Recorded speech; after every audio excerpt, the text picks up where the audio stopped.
হ্যাঁ বউ বলো। কালকে তো বাসায় আসতেছো, সবার জন্য কি কেনাকাটা শেষ? কার জন্য কি কি কিনলা? মার লেগে আর আব্বার লেগে শাড়ি পাঞ্জাবি কিনছি, ছোট বোনের লেগে 3 পিস কিনছি, আর ছোট ভাইয়ের লেগে শার্ট প্যান্ট কিনছি। বাবুর জন্য একটা পরীর মতো ড্রেস কিনছি বুঝছো।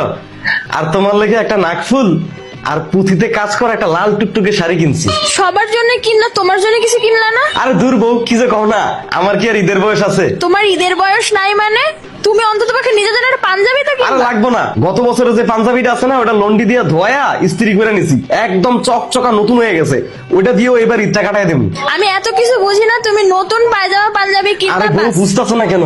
তোমাকে সবার জন্য কেনাকাটা করে আমার কাছে মাত্র 5,000 টাকা আছে। বাড়িতে যাইতে আসতে তো আমার 2500 টাকা শেষ হয়ে যাবো, আর বাকি থাকে 2500 টাকা। ওই 2500 টাকা দিয়ে ঈদের দিন সবাই ঈদ বকশিস দেওয়ান লাগবে না? তারপরে একটু টুকটাক হাত খরচ আছে না, তার জন্য তো কিছু টাকা পয়সা লাগে। এখন আমি যদি আমার জন্য কিছু কিনি, তাইলে এই ঈদে আর আমার বাড়িতে যাওয়া হইব না। সবার চিন্তা করতে করতে নিজের জীবনটাই তুমি শেষ করে দেবে, বুঝছো? তোমার নিজের জন্য আর কিছু করা লাগবে না জীবনে। মধ্যবিত্ত পরিবারের দায়িত্ববান পুরুষদের ঈদটা এইভাবেই কাটে। বিশ্বাস না হলে আপনার আশেপাশে একটু খোঁজ নিয়ে দেখুন।